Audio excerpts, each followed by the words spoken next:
আপন ঘর, এক বাসা, এই বাসা আর ওই বাসা, দুই ফ্ল্যাট দুই দিকে, ওই ফ্ল্যাটের এর এই ফ্ল্যাটের 17 বছরের প্রতিবেশী যদি আপন কন্যার ইজ্জত লুণ্ঠন করে হত্যা করে, 8 বছরের কন্যা। এই জন্য আজ সময়ের দাবি, বেটা ছেলেরা, মুসলমানের নওজোয়ান, তোমরা দাবি করা উচিত আজকে। এটা সরকারি দল বিরোধী দলের বিষয় না, এটা বিএনপি জামাত ইসলামের বিষয় না, এটা এই মাটির 18 কোটি মানুষের দাবি হওয়া উচিত যে ধর্ষক, ব্যভিচারী, পরকীয়ায় আসক্ত এবং ধর্ষকের শাস্তি নগদ কার্যকর হওয়া উচিত। আমাদের এখন কার্যকর হওয়া উচিত, নাইলে আমার জাতি টিকবে না। আব্বা, তোমার ঘরে তোমার বোন আছে, তোমার মেয়ে আছে, কারো নিরাপত্তা থাকবে না, জাতির নিরাপত্তা থাকবে না, সমাজের নিরাপত্তা থাকবে না।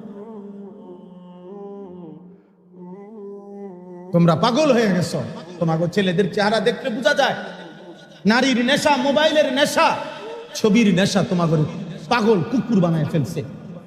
আল্লাহ নাই, নামাজ নাই, সেজদা নাই, পাক নাই, নাফাক নাই, কিচ্ছু খবর নাই।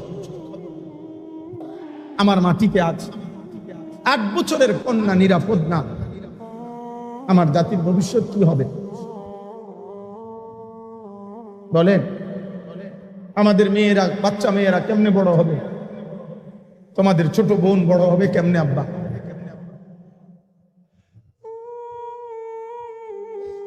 বলো। তোমাদেরও তো অসংখ্য ভাই, তোমরা, তোমাদের ঘরেও তো ছোট বোন আছে।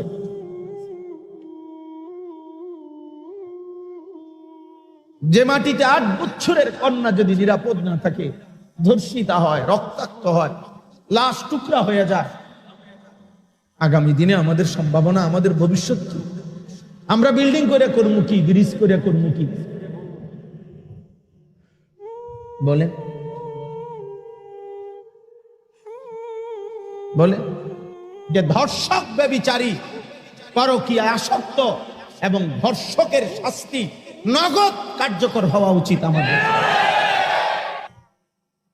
সারাক্ষণ কোন দুষ্ট শয়তান বেঈমানে তোমরা বুঝাইছে যে সারাক্ষণ চুল নিয়ে ব্যস্ত থাকবা। কোন বেঈমানে বললো? পৃথিবীর কোন পাগল তোমাকে বলল যে পুরুষ? আরে পুরুষ তো হলো ওই পাহাড়ের নাম, যে পাহাড় মনের ভিতরে গলে যাবে প্রয়োজনে, কিন্তু পরিশ্রম, শক্ত মাটি ফাইরা যে ফসল উৎপাদন করবে পৃথিবীতে, মানুষের কল্যাণে, যে মানুষের জন্য কাজ করবে, দিবা নিশি ঘাম ঝরাবে, তারই তো বলে পুরুষ। পুরুষ মানুষ এত বিনোদন, পুরুষ মানুষ এত খামখেয়ালি হওয়া, এ তো পুরুষ না, এ তো অন্য জাতি হলে ভালো হইতো, এ তৃতীয় লিঙ্গ হলে ভালো হইতো। দুনিয়াও চিনলা না, আখিরাতও চিনলা না, না নামাজ পড়ো, না কোনো ভালো কোনো উপার্জনের চেষ্টা করো, কিছুই না। তাহলে এর চাইতে তো তৃতীয় লিঙ্গের মানুষ হইলে ভালো ছিল। তৃতীয় লিঙ্গের যেগুলা, ওইগুলা না সারাক্ষণ সাজে, হিজরা মানুষ যেগুলা, হিজরা, ওইগুলা না বেটা সারাক্ষণ সাজগুজ করে, ওইগুলা না সারাক্ষণ পেখন করে, ফ্যাশন করে, দোলে লড়ে, কিরকম করে না করে। তুমি তো পুরুষ, তুমি নওজোয়ান, তুমি পৃথিবী গড়বা, তুমি এই সুন্দর সমাজ গড়বা, মানুষ তোমার কাছ থেকে নিরাপত্তা পাবে, সাহসের কথা শুনবে, অসহায়, অভাবী, দুস্থ, পীড়িত, বিপদগ্রস্ত মানুষ আশ্রয় পাবে, যুবক তার শক্ত হাতে আগলায় রাখবে, মায়ের ইজ্জতের পাহারাদারি করবে, বোনের ইজ্জতের পাহারাদারি করবে। কথা তো ছিল এই বাবা। 17 বছরের মুসলিম যুবক মোহাম্মদ ইবনে কাসেম এক বোনের ইজ্জতের বদলা নেওয়ার জন্য আরব দেশ থেকে এসে আমাদের এই হিন্দুস্তান, ভারতে প্রথম আক্রমণ করেছিলেন 712 খ্রিস্টাব্দে। সে হাত ধরেই, ওই 17 বছরের যুবকের হাত ধরেই এই ভারতীয় উপমহাদেশে ইসলাম। বুঝেন নাই? ভারতীয় উপমহাদেশ ইসলাম আজকে এই বাংলাদেশ, ভারত, পাকিস্তানের এই কোটি কোটি মুসলমান, এই দাড়ি টুপি, এই মসজিদ মাদ্রাসা, এই আল্লাহর জিকির বন্দিগির সমস্ত আয়োজন ওই 17 বছরের যুবকের হাত ধরে। সেই উদ্বোধন করছে প্রথম রাজা দাহিরকে পরাজিত করে সিন্ধুতে ভারতের কালেমার পতাকা উড়াইছে। হ্যাঁ, আমাদের এই বাংলা মুলুকে সর্বপ্রথম এই মুসলমান, আজকে আমরা যারা, আমাদের পূর্বপুরুষদের অবদান, এর মধ্যে উল্লেখযোগ্য ব্যক্তি ছিলেন ইখতিয়ার উদ্দিন মোহাম্মদ বিন বখতিয়ার খিলজি রাহমাতুল্লাহ আলাইহি। মুসলিম যুবক তিনি, সুদূর আফগান থেকে এসে এই বাংলাদেশে ইসলামের পতাকা উড়াইছে। আফগান সীমান্ত থেকে আসছেন না, এত লম্বা এত পথ দূরত্ব থেকে আসছেন, আর এত দ্রুত গতিতে ঘোড়া চালাইছেন যে উনার কাফেলাই উনারে আর ধরতে পারে নাই। সর্বশেষ উনার সাথে ঘোড়া চালাইয়া 17 জন মাত্র টিকছেন, বাকিগুলো সব পিছনে পড়ে গেছে। রাজা লক্ষণ সেনকে পরাজিত করে তিনি ইসলামের পতাকা এই বঙ্গভূমিকে উড়াইছেন। আমাদের ইতিহাস আছে, আমাদের ইতিহাস সংগ্রামের, আমাদের ইতিহাস ঐতিহ্যের, সব ছিল আমাদের। কিন্তু তোমরা অল্প অল্প কয়দিন হয়, আরে 20 বছর আগে আমরাও বড় হয়েছি বেটা, 30 বছর আগে আমরাও ছোট ছিলাম, কিন্তু তোমরা এখন এসে এক সাইজের ছেলে পেলে যে পরিমাণ অসভ্যতার নোংরামি করছো, এটা গত 30 বছর আগের যুব সমাজ করে নাই। আমি নাফরমানি একসাথে শুরু করি, একটা মহল্লার একজন আরেকজনকে ডাকাডাকি করে তোমরা গুনাহ করছো। 10 জন 20 জন একসাথে মোটরসাইকেলের প্রতিযোগিতা করছো, 10 জন 20 জন একসাথে মোবাইলের প্রতিযোগিতা করছো। এক বাবা ওই দিন আমারে বললেন, কায়দা দিলেন, দিয়ে বললেন, হুজুর আমার ঘরের টাকা, আমার সন্তান, আমার ঘরের জমানো টাকা, ওনার ঘরে দিনদার মানুষ 2 লক্ষ টাকা চুরি করে নিয়ে 2 লাখ টাকারই মোবাইল কিনছে, 60টা মোবাইল কিনছে হেঁটে বন্ধু বান্ধব নিয়ে। হ্যাঁ, কসম আল্লাহ, 2 লক্ষ টাকা বাপের চুরি করে 2 লাখ টাকারই মোবাইল কিনা ফেলছে। 7টা মোবাইল কিনছে, বন্ধুদেরকে সবাই দিছে, সবাই মিলে আড্ডা দিবে।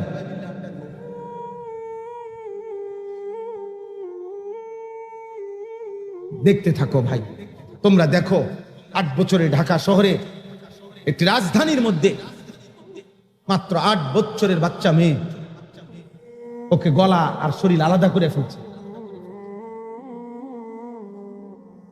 কি নৃশংস যৌন চাহিদা, লজ্জাস্থানের চাহিদা, কি অসভ্যতা, কি পরিমাণ বেড়েছে। তার মানে ওই যে অব্যাহত নারী ছবি, অস্থিরতা, রাতভর উলঙ্গ ছবি দেখা, দিবানিশি মোবাইলে পড়ে থাকা, যার কারণে যৌন চাহিদা হয়ে গেছে কুত্তার মতো, যৌন চাহিদা হয়ে গেছে শূকরের মতো, যার কারণে যা পাইতেছে সামনে চাচ্ছে যে সব সিরা বিড়ালাইতে। প্রিয় ভাই আমার, একজনই ফিরো, একজন ছেলে হলো ফিরো। এই সমাজে ঘুরে দাঁড়াও, এই সমাজ বদলে দেওয়ার ফিকির করো, নয়তো আগামী দিনে তোমরা টিকবা না, তোমাদের প্রজন্ম টিকবে না, তোমাদের জেনারেশন টিকবে না, তোমাদের ছোট বোন নিরাপদ থাকবে না, তোমাদের কন্যা নিরাপদ হবে না, তোমরা নিরাপদ স্ত্রী পাবে না। তোমার বয়সী, তোমরা যদি সারাক্ষণ মোবাইলে পড়ে থাকো, তোমার বয়সী মেয়েটা অথবা তোমার চাইতে ইমিডিয়েটলি ছোট যেই মেয়ে বড় হইতেছে, ও যদি মোবাইল দেখে বড় হয়, ও যদি অন্য ছেলের সাথে হারাম সম্পর্ক করে বড় হয়, আগামী দিনে 20 বছর পরে, 10 বছর পরে তোমাদের নিজের প্রয়োজনের সময় হালাল পবিত্র স্ত্রী মিলবে কোথায়? বুঝেন নাই হিসাবটা? আজ যদি এমন হইতো গুনাহ শুধু আমি করছি আর কেউ করছে না, এমন তো না। আমরা এই জন্য অনুরোধ করলাম, আমি এটাই বুঝাইতে চাইলাম, ইবাদত পৃথিবীর প্রত্যেকটা জাতির জন্য আল্লাহর বন্দিগি, আল্লাহর গোলামি, আল্লাহর ইবাদত আল্লাহ তাআলা নির্ধারণ করেছেন। এবং এটা সহজ বিষয়, আল্লাহকে মানা সহজ, কোরআন মানা সহজ, ইসলাম মানা সহজ। পরিবেশ পরিস্থিতির সাথে, যুগ চাহিদার সাথে ইসলাম মানানসই। কোরআনের কোনো বিধান বেমানান না। রাসূলুল্লাহ সাল্লাল্লাহু আলাইহি ওয়াসাল্লামের এক বিন্দু সুন্নাত সমাজের বাস্তবতার সাথে অপ্রাসঙ্গিক নয়, অপ্রাসঙ্গিক না, যৌক্তিক, ইনসাফপূর্ণ, ভারসাম্যপূর্ণ। ইসলাম ভারসাম্যপূর্ণ। আজকের পৃথিবীর কারো কাছে ভারসাম্যপূর্ণ কোনো মতাদর্শ নাই। পুঁজিবাদ, গণতন্ত্র, সমাজতন্ত্র যা আছে সবকিছু অসম, ভারসাম্যতা নাই। নির্দিষ্ট পুঁজিপতিকে কেবল বড় লোকই বানাচ্ছে, নির্দিষ্ট ফকিরকে কেবল ফকিরই বানাইতেছে। তেলের মাথায় শুধু তেলই দিতেছে। ইতিপূর্বেও যে 100 কোটি টাকা লোন নিতে পারছে, ওমা হেতেরে সবাই লোন দিতে আছে। আমি লোন দিতে কইতেছি না, মানে বুঝাইতে চাইলাম। অর্থাৎ এখানে নির্দিষ্ট ব্যক্তিকেই শুধু তোষামত করা হইতেছে। ভারসাম্যপূর্ণ ইসলামের যে যাকাতের বিধান, ইসলামের মধ্যে যে কুরবানির বিধান, ইসলামের মধ্যে যে দান সাদাকার বিধান, এই ভারসাম্যতা যদি থাকতো, সমাজে সহনীয় পর্যায়ে ধনী গরিব থাকতো, থাকবে, এখনো থাকবে, কিয়ামত পর্যন্ত থাকবে, কিন্তু সেটা সহনীয় পর্যায়ে ভারসাম্যপূর্ণ থাকবে। ব্যবধান এত না, একজনের 100 কোটি টাকা, আরেকজনে ভিক্ষা করে, হাত পাততেছে, সে 1 লোকমা খাবার জোটে না। এই অসম ব্যবধান আজকের আধুনিক বিশ্ব, ইউরোপ, এই পুঁজিবাদ, এই বস্তুবাদ এরা করছে। আমরাও আলহামদুলিল্লাহ প্রতিনিয়ত পড়ি। গোটা পৃথিবীর শেষ আধুনিকতাটাও আমরা পড়ার চেষ্টা করি। অতএব এটা কোনোদিনও আমাদেরকে ভারসাম্য আনবে না।